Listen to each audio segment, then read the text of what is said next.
He's built a team around him as well that enables someone who is that charismatic and someone that you just want to go and have a beer with to also run a really well-oiled machine of a business.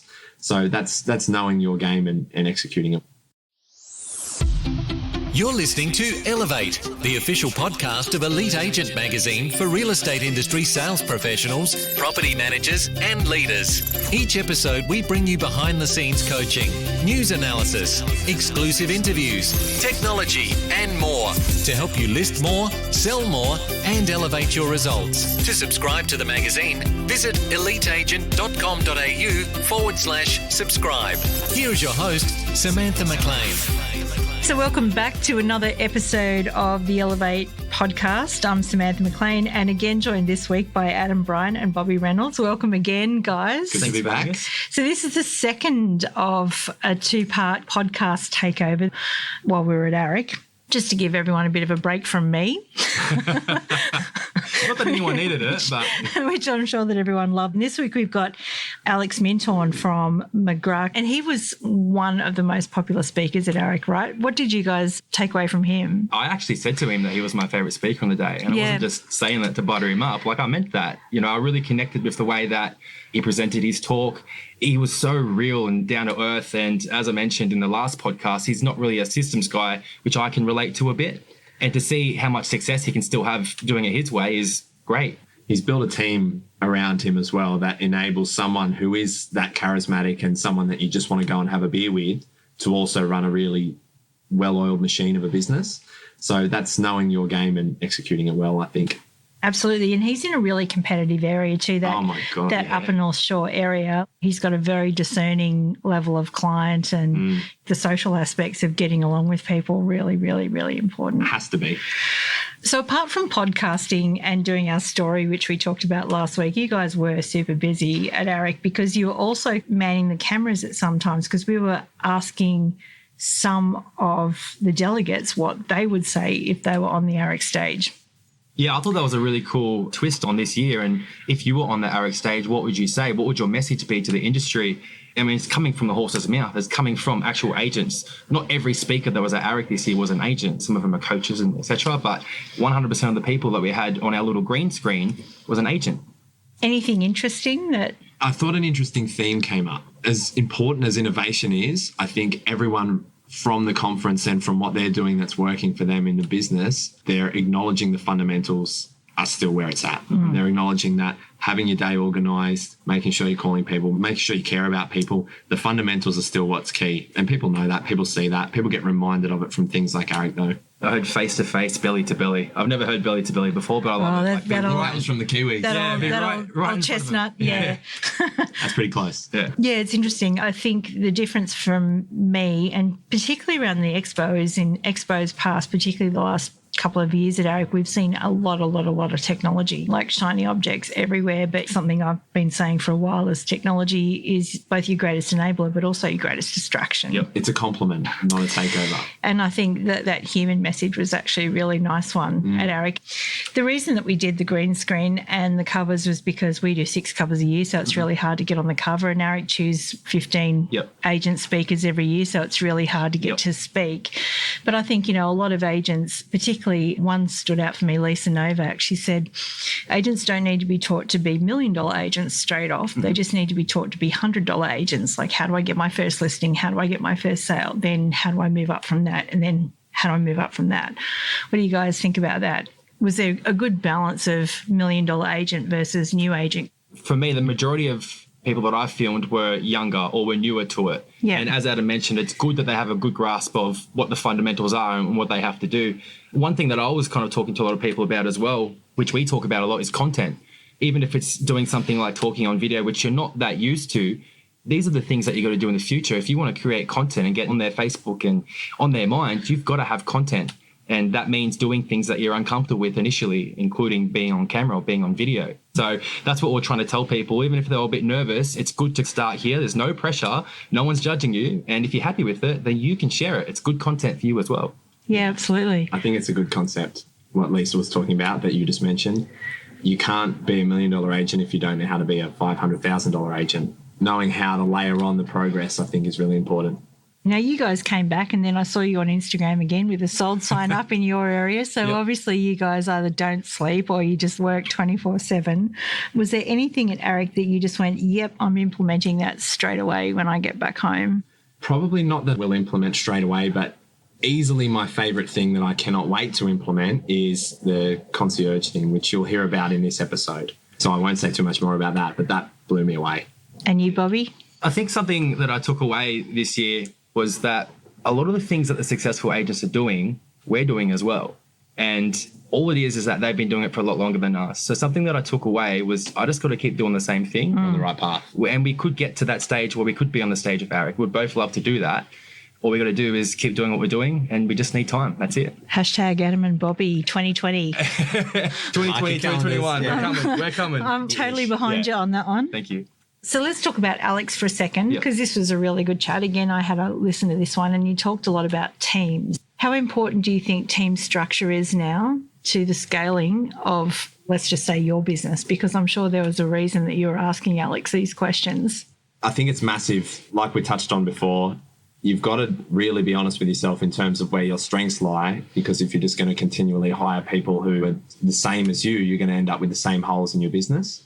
So the team has to be quite well-rounded in filling in the gaps. I think the more and more you hear from really, really high-level agents in terms of how they structure their team, the more you'll realise there's no one structure that works, but there are some common themes, some commonalities. And I think for me, one thing I took away from his team is how much fun they have. It seems like it's built a lot around fun. And that's massive. If you're going to a job where you're spending a long time away from your friends and your family, you'd like to have fun with the people that you're around, that's for sure. Absolutely. Okay, so before we dive into Alex, which we're going to do in 2 seconds, just really keen to ask you what you've got coming up on Behind the Suits, because I know you probably won yourselves a whole lot of new fans, or at least I hope you have, apart from me. So what's next on Behind the Suits, in case any agents want to listen into that one? At the time that we're recording this here, we just put out one on days on market. So a bit of an education piece for owners out there around days on market, also some help for some buyers.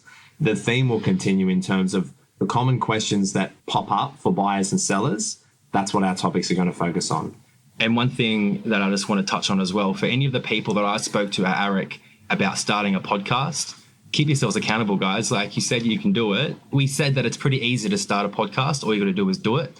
And a lot of people said, yeah, I'll give that a try. So I've got their names and I know their businesses. I'm going to be searching them in 30 days. I'm going to call them up and keep them accountable. So if you're listening now, I hope you've got it ready. Funny you should mention that. James Clear actually wrote something really interesting about creative people, how they just schedule it in and they do it. And the other big thing is give yourself permission to create junk, because like weightlifting, you're not going to have your personal best every morning. That's right. But the fact that you show up, even when you don't have a good day, means that you're leading to something better down the track. Yeah, it's more casting votes in that path that you want to go. Yeah, good old James Clear. He's going to live with us for a while. Hey, we've loved having you as part of the virtual team. Thank you so much for all you did for us at ARIC. It was brilliant. Let's roll the tape of Alex. Thank you so much for having us.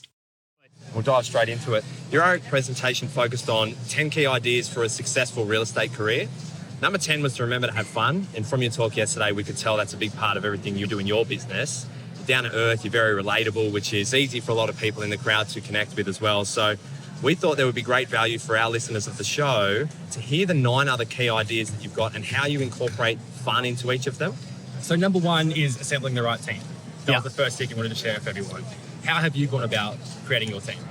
So the team's evolved. So initially growing the team from 350,000 in 2013 in a year up to 1.65 was just bringing on my first assistant that basically freed up my time. So rather than getting busy and all of a sudden being flooded with paperwork and administration, the first role of the supporting person was to free me up just to be on the phone, to be prospecting always, listing always, selling. Everything was delegated. Everything that wasn't prospecting and on the phone was delegated to that assistant. And it just let me be out there, meeting people, pressing flash on the phone. So that was the goal of the team. That was the goal of the team. That's since evolved. So, getting to new levels, dealing with more volume and wanting to sustain and build on a better service for a client to make it more of a referable service.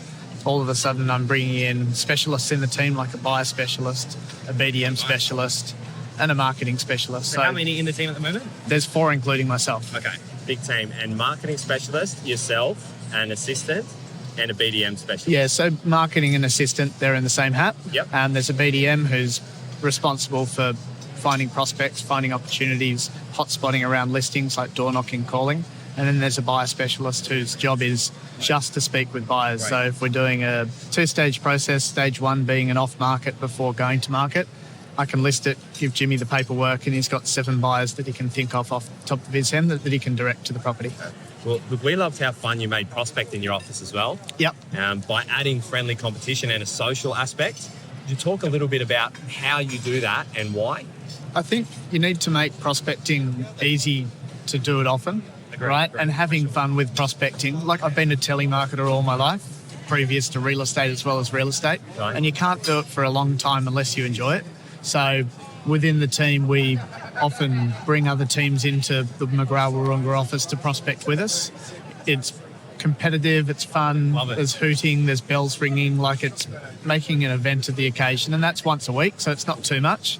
Every day there's an hour of power, but when we're doing it, it's competitive. It's like that boiler room atmosphere where there's high fives and it's just high energy. Yeah. Is it always in the same office, or do you change offices? Like, whose offices you go to? It's always in my office, and we'll have, because we've got a barbecue in our office. After the prospecting session, we'll flame the barbie up. Well, that's where the fun comes into that. Correct. As well, right? Yeah, exactly. Make it a day. Servicing buyers in the industry right now, especially in today's market, is very, very important. Yep. Now, you touched on it slightly before in terms of having your own person that deals with buyers specifically. Yeah. Can you tell us a bit how the buying process works for you and your team? In 2 ways, whether it's off market or on market. I think in the market that we're in at the moment, a lot of what helps progress a deal is trust and a relationship with the buyer. And we've had a lot of success recently by going out of the way to get to know what a buyer wants, rather than them bidding at an auction and we never speak to them again. Yeah. Meeting with that buyer after the auction and saying, what else can we show you? Here's our pipeline. Drive past a few, just going above and beyond. And when it comes to negotiating, if they're offering another property, what will often happen is they'll call us for an opinion on what we think about another agent's listing, and when it comes to offering on our property, it's an easier process. Rather than create urgency, there's no need for the urgency because there's an expectation that you've met what they want. You understand them enough that when the right property is shown, there's an expectation that they'll be going ahead with it. I think Adam and I are very similar in the sense that we don't like to butt heads with buyers. We want them to ask us, how do I buy this home? Yeah, correct. I think that only comes to trust, right? And I think that's probably, let's not judge a buyer. Buyers aren't sort of specialists, they're not experts in buying a property. So I think we underestimate that how intimidating it is, how overwhelming the process is. So to actually help them and not be intimidating and not only show them your own stock. There's a few different ways to build trust and make it easier for them. And the easier you make, it's funny, there's referrals of potential listings that we get. We get plenty of referrals from people that say, hey, my friend's now starting to look in Wurrunga. Can you start helping them? So it sort of works both ways. Now, you also mentioned that you carry your hot list around with you. Yep. In your speech, you had a really cool story about that as well. For the people that couldn't make it to Eric, can you tell them that story? Yeah, sure. So a friend of mine owns the pharmacy in Wurrunga. He's pregnant with his 3rd child, so I walked in there grabbing some Armour Force for winter, and he said, Mints, I got a 3rd child on the way. We're going to grow out of our home. We need a bigger home. And he just took me aside in his shop and said, nothing on the market's exciting me at the moment. So I just asked him, what are you after? And he said, looking to spend 3, preferably 5 beds. So I pulled out my pipeline of properties that were coming to market in the next 90 days. And that's a mixture of vendors that have given me authority to take people through, or appraisals that I've done that the vendors indicated that they'll come to market with me in the next 90 days. And he looked at the list. There were 3 properties on there that were in his price range at about the 3 million, and he picked out one address, drove past it that afternoon, inspected it the next morning, offered, bought it within 24 hours, and then within 2 weeks of that, we'd listed his home in North Turramurra. So, to be honest, I'd forgotten about the appraisal I'd done of that property. So it's making initiative easy for yourself. A lot of the theme at ARIC this year has all been about follow-up and not letting things slip out of your fingertips. It's almost plugging holes. It's limiting the friction as well between that property and the process for you, the buyer. It's so simple. Yeah, correct. Exactly. You must have looked like a hero to the owners as well in terms of appraising the home, and then the next thing you do is bring a buyer around who buys it the next day. It had been 3 months since I appraised the property. You definitely didn't forget about them though, did you? No, well, That's crazy. Between you and I don't know. Technically. Yeah, that's right. Point number 5 was world-class open homes. Yep. I suppose from setting it up to follow up, walk us through a world-class open home in your business, in your eyes, and what's the importance of getting your open homes right? So I've got a team of 4, but then on a Wednesday and a Saturday, I've got a 5th that joins our team who's like almost your concierge. So it's Matt Thompson. He's been a flight attendant. He's been in design. He's just a people's person. He's First impression charismatic. king. Yeah. Exactly. So he's at the property half an hour before it starts. He's wishing the vendor well and they move them out. Then he's opening up the doors, turning on the lights, any adjustments to the presentation that need to happen before people see it. Wow. The music's on, the candles are burning, whatever it is to create an ambience in that home before people start. We're laying out all the information on a tabletop that helps a buyer understand the property, helps the buyer do their due diligence. So building and pest, strata report if it's strata. There's an information document on the area. So 74% of my buyers are from out of the area, not living in Wahroonga. So, if they're from the other side of Sydney, we need to sell them on why Wahroonga is a great place to bring up the family. So what schools is it in the catchment of, what private schools and how far are they from the door, what buses will get you where, what trains where, what's in the community, all this sort of stuff that people overlook. And it's not all about the house. If you can create a pretty exciting lifestyle around the property as well, that helps area, sell. everything, right? Yeah, correct. Yeah. So overloading this buyer with information that's useful for them so that, buyers go home. I've been that buyer. You go home and you've got 10 properties that you've inspected on the day. It's just difficult to get any clarity around why and which one. And that being said, when the buyer arrives, there's always a minimum of 2 of us at the home, maybe 3, and we're just there to help. So we're asking a buyer if they want a tour around the home or if we should leave them be, and we might point out a few things to keep an eye out for. We're there, we're present. You're not looking at Instagram, you're there to help a client. Yep. The power of that is that 60% of your traffic through your open home is a local that most often they've got a property to sell as well. And if you can overwhelm them with a great experience, i.e. how a buyer might experience when they're selling their home, then there's a good chance that they're going to call you in to possibly present to list their property. At least having a chance. At least have a chance. Right? And, this job's all about just more and more chances. The more chances we've got, the better chance we've got to grow. Agreed. Yeah. So we're big on social media in our business. For us, we call it 3 buckets that we like to fill when we're talking about social media. The first is education, the second is entertainment, and the third is social proof. How is your social media run and how do you do it? My social media is there's consistency. So I've got 3 strategies around consistency. It's almost a little bit of spontaneity. So what in your week might be interesting for the marketplace to know, be funny, breathe some fresh air into real estate, into my business. But that being said, you've just got to be giving information. So giving a price, whether it's sold or it's just listed, giving a story behind who the vendor is, who the buyer is. Stories sell. Stories are engaging. That being said, the social media of my business is for 2 ways. It's selling properties. Every property that's listed goes through social media and is boosted, and there's a strategy behind that. But then the other part of that is building my brand. So leveraging social media to become, trusted authority in the marketplace. Yep. And my Saturday market wrap, for example, every Saturday it's boosted to the marketplace, and I'll get, in 4 days between 3,000 to 5,000 views of that Saturday market wrap. And it's the consistency of someone expecting to see that and get a temperature of what the market's like out there. I also love the fact that, as you showed in your presentation, with your Saturday market wrap, it's just an amateur video. It's just a camera with you and the camera. It's raw, it's real. Yep. People appreciate that. Right? Correct. Yeah, have fun with it. Yeah. Make mistakes. I think, making mistakes. You're human. You're meant to make mistakes. Totally. And that's sort of, I've been down professional video. There's definitely a place for professional video, but I tend to trust amateur video when I see it on Facebook. I'm more engaged in watching something like that than I am something polished and dubbed and unrealistic. Yeah. And, social media, it's so busy. So we're just trying to gain attention. It's just attention and it's just eyeballs, and it's the repetitiousness of your brand being in your marketplace. But that being said, I'm talking about my marketplace. It's sort of also indirectly marketplace. So there's agents across the McGrath network, agents across Sydney that I've received referrals from that see my Saturday market wrap. So it's almost, if you're thinking Wahroonga, you're thinking maybe Alex, or you're just trying to get a chance, one of 3 agents to be introduced to someone thinking of selling. shot. Your content is very well worth everyone checking out. So your Instagram handle for everyone that's listening to this is Just Alex Mintorn. that's easy. That should be There it is. fine. Part of that as well, because the following point in your conversation was sort of based around leveraging sales results in your local area and how sometimes that's maybe a bit underutilized, but something that you should be really, really proud of. So how do you leverage your sales? So success sells, in the marketplace that we're in at the moment where days on market's blown out. There's a lot of frustrated owners out there that are on the market at the moment. They're wondering why their beautiful home hasn't sold.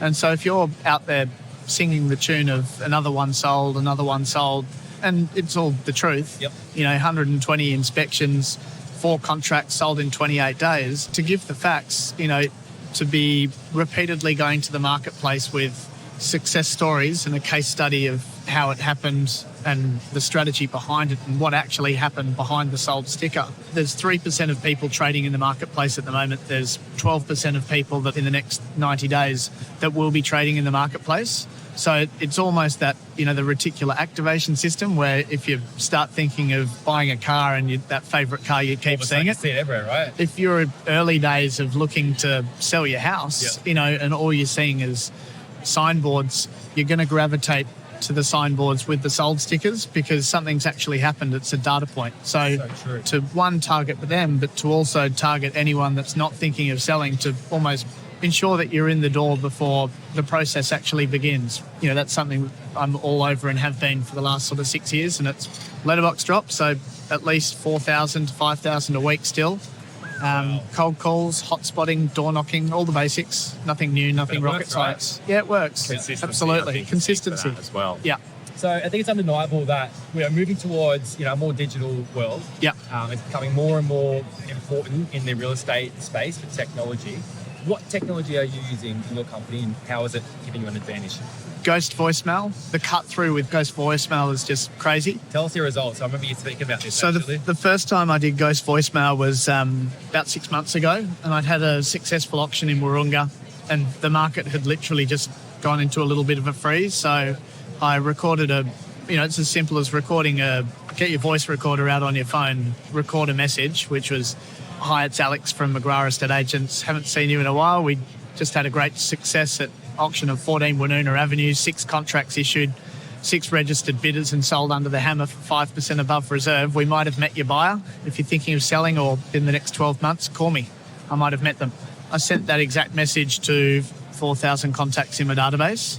It's implanted on their voicemail, and within 18 hours I had 1,100 callbacks.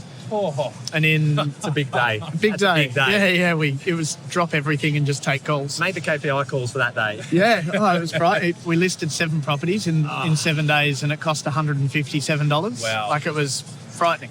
So the leverage, that's an opportunity to go to every single corner of your database, which, we'd all love to call our database every year, and we should. But it's unrealistic, particularly if there's only one of you. 4,000 people is a lot as well. It is, yeah. And even if it's 1,000, thousands a lot, hundreds a lot, right? It's still going to get done. Yeah. But you could be guaranteed that someone's going to hear the voicemail, and, if your name and your brand is said in the first couple of seconds, at least there's a little bit of branding in there as well, even if they didn't call back.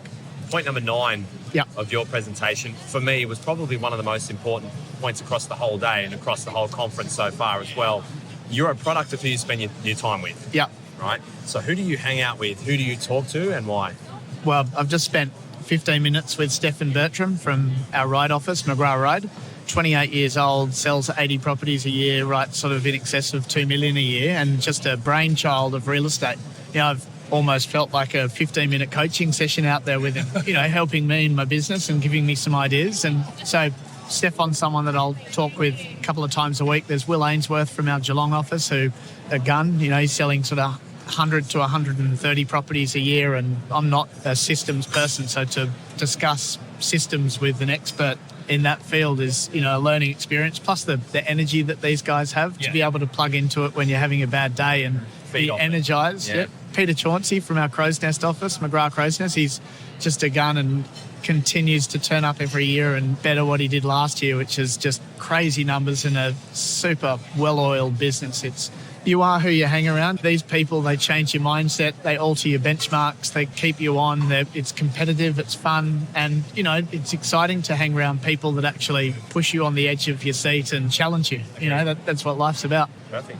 Well, in that case, we want to thank you so much for talking to us. Cool. You've done great. As I mentioned to you yesterday, personally, you're my favourite speaker of the day. Oh, thank you. Just saying that, I don't say that to everyone. You can check me out. I really appreciate it. We still like everyone. We still like it. Thanks, guys. Thanks for your time, mate. Appreciate it. Thank you. To subscribe to the magazine, visit eliteagent.com.au/subscribe.